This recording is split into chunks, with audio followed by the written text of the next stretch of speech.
Presidente Mulino, antes de entrar de lleno en el tema de la crisis migratoria, hablemos por favor de una de las causas. Gobiernos como Colombia y Brasil, incluso la propia Unión Europea, siguen exigiendo que Maduro publique las actas. Si no es una segunda elección, como ya usted descartó en otra entrevista, ¿qué debería, en su opinión, hacer la comunidad internacional para impulsar esa transición democrática en Venezuela? Ciertamente los tiempos no son estáticos y van pasando. Yo siento que Colombia y Brasil apuntan en una dirección correcta. Sin embargo, la voluntad política del señor Maduro no se compagina con la realidad política interna a la que está sometiendo a su pueblo Venezuela. Siento que la comunidad internacional, con todo respeto, debería actuar con un nivel más alto de sanciones y de aislamiento internacional para que verdaderamente Venezuela y lamentablemente su pueblo, pues que es el que sufre este tipo de cosas, encuentre pronto la luz al final del túnel y salgan de esta dictadura. A todo esto que usted lo menciona, su gobierno ha sido uno de los pocos que ha decidido aplicar sanciones al régimen venezolano, que van desde suspensión de vuelos hasta también ese cese, esa ruptura de las relaciones diplomáticas. ¿Pediría usted concretamente a los otros gobiernos que apliquen sanciones? Lo decía recién, pero ¿qué sanciones, considerando también lo poco o nada que terminan ayudando a la población venezolana y lo poco también que parecen afectar al propio régimen de Nicolás Maduro? Por experiencia panameña, eso es muy difícil. Siempre las sanciones van a golpear al pueblo.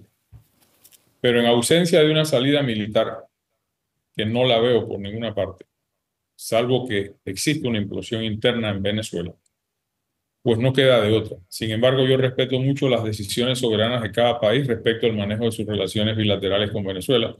Nosotros hicimos lo que nos corresponde en propiedad y bueno, esa es una decisión consona con lo que nosotros sufrimos aquí a finales de los 80 y sobre todo retribuyendo todo el aporte que ha hecho Venezuela en la historia de Panamá y sobre todo en la lucha contra la dictadura panameña.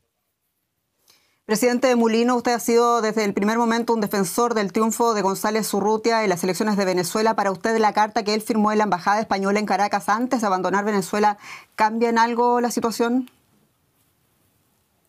Sí lo cambia, no por la carta, porque si estaba amenazado, pues yo comprendo sus circunstancias, pero definitivamente su salida de Venezuela es un factor que señala un antes y un después. Yo soy un poco escéptico de gobiernos en el exilio.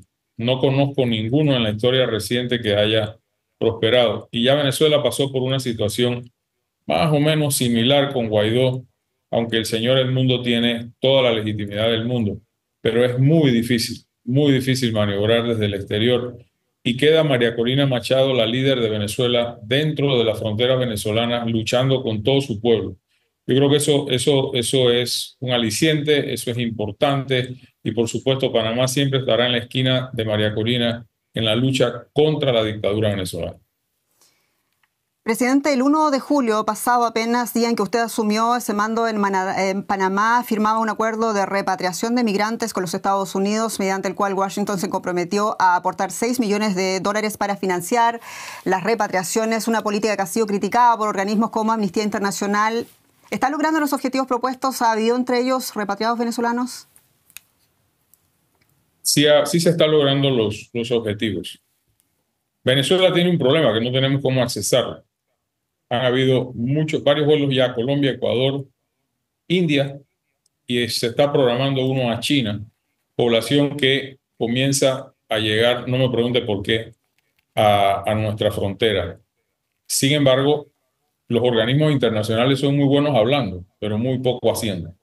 Panamá seguirá empeñado en eso. Hemos redireccionado el flujo migratorio hacia una sola puerta de entrada en Lajas Blancas, en Darién. Y le comento, al día 17 de septiembre, las cifras que manejo del Servicio de Migración de Panamá reflejan una disminución de 125.321 inmigrantes menos que el año pasado en este momento. Venezuela, por supuesto, sigue teniendo el 67% de esos migrantes. ¿Qué estamos haciendo con estos pobres venezolanos?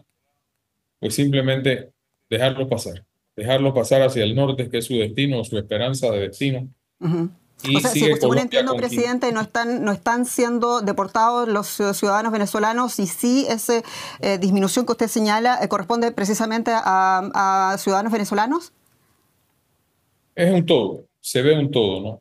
Sin embargo, no podemos hacer otra cosa porque no tenemos acceso y seguro que Maduro no nos va a dar acceso a que ningún avión, ni panameño ni norteamericano, aterrice con inmigrantes de su país allá, en Venezuela. Así Ujú. que la verdad es que es muy complicado. El drama que nosotros tenemos en Panamá es, yo diría, el equivalente a humano a un campo de concentración en pleno siglo XXI. Es Ujú. muy doloroso lo que vive toda esa gente y la crisis, al contrario de solucionarse o ir buscando caminos de solución, parece indicar que se está agravando y estamos muy preocupados de que ese flujo de venezolanos, sobre todo, se Ujú. incremente si la solución política no llega a Venezuela. Y a usted ahora que nos menciona, señor presidente Mulino, ¿cuánto le cuesta a Panamá esta crisis migratoria? Como $100 millones por año. Eso es mucho dinero para nuestro país, pero bueno, estamos empeñados en seguir haciendo lo que podemos. Además de eso, esto ha derivado en otras situaciones y es que la población indígena y campesina del área se está dedicando a cooperar en el tránsito de los inmigrantes, sea en rutas, sea en el trasiego de droga al menudeo, o sea conduciendo los botes, las lanchas que llevan a través de los ríos a estos migrantes y han descuidado, por supuesto, la producción agropecuaria de esa región. De ellos, pues, que es básicamente una agricultura de subsistencia. Pero claro, yo entiendo, ganan más transitando gente que sembrando yuca o ñame. Pero por otro lado, la canalización que hemos hecho hacia Peñas Blancas ha servido de mucho. Ahí están localizados los principales organismos internacionales migratorios, así como nuestro Servicio Sí. Nacional de Fronteras y Migración. Señor presidente, usted decía que ustedes están dejando en este punto dejar pasar a los pobres venezolanos, lo cito a usted concretamente en una señal también de empatía con lo que están sufriendo los migrantes. Sin embargo, usted durante su campaña, apenas usted asumió como presidente, prometió deportaciones masivas y cerrar la frontera del Darién. ¿Ya dejó de pensar de esa manera? ¿Y qué le dice también, señor presidente, a los muchos analistas que aseguran que la idea de cerrar el Darién no solo es inviable, sino que también pone en riesgo la vida de esas miles de personas que cruzan esa zona selvática diariamente? Ninguno de esos analistas conoce la frontera del área mejor que yo. Y lo que le puedo decir es que hemos hecho el redireccionamiento hacia las blancas precisamente para protegerlos en el tránsito y que entren por una sola puerta, no por varias. Ya se han dado muertes o asaltos a personas que han utilizado rutas de otra índole, por otros lugares. Nosotros estamos muy empeñados en eso. La repatriación seguirá haciéndose con los Estados Unidos tal y como la tenemos planeada. Y evidentemente, sí hay una crisis en Venezuela profundísima que nos afecta y golpea, pero Panamá no va a ceder en su Ujú, esfuerzo de lograr el cierre completo de esa frontera. Nosotros no podemos tener ahí ujú. una extensión de la frontera norteamericana dentro de nuestro país. ¿Descarta usted deportaciones masivas? Es un problema logístico. Es un problema logístico, no es lo que yo pueda querer, como presidente pueda querer. Es un problema desde todo punto de vista difícil de maniobrar. En cada avión, ¿cuántas personas caben? Lo cierto es que el flujo ha disminuido. Ya estamos en menos de 1.000 por día, de los cuales pues reservamos ahí los ciudadanos ecuatorianos, colombianos. Ahora llegaron unos de Nepal, imagínese usted. Y en Ujú. fin, problemas que son de difícil administración, pero yo no voy a dejar de poner el énfasis y el esfuerzo en que esa frontera vuelva a su normalidad.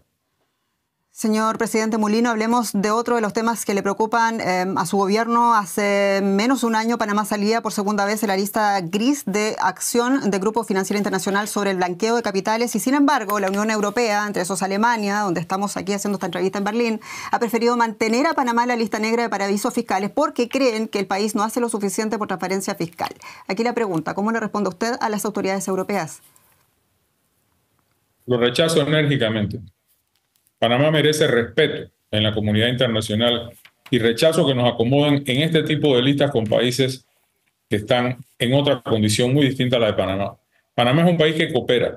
Es más, esta semana en el Consejo de Gabinete aprobamos 4 o 5 nuevos convenios internacionales de cooperación judicial internacional, con el ánimo de seguir cooperando con la comunidad. Sin embargo, no es justo que un país que coopera entre ellos con la Unión Europea bastante en temas de lavado de dinero, control del terrorismo, evasiones, etcétera, sea catalogado de esta manera por el Parlamento Europeo, que no necesariamente son los que dirigen la política internacional de sus países.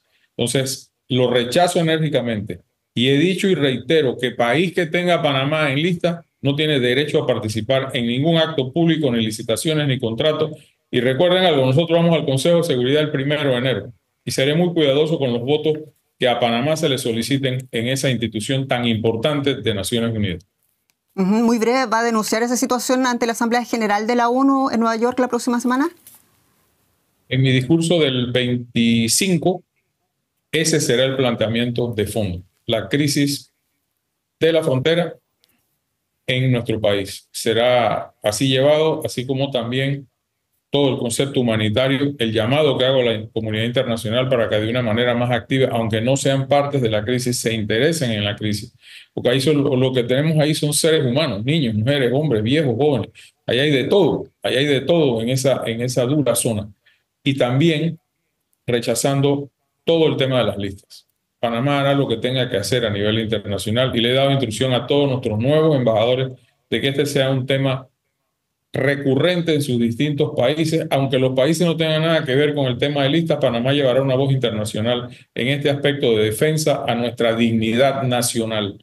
Panamá no se merece estar siendo un país que coopera con el mundo, un país con una posición estratégica importantísima, catalogado por razones políticas internas como un país que no califica para ser o para estar dentro de las listas blancas o de las listas que no tienen cuestionamiento. Lo rechazo enérgicamente.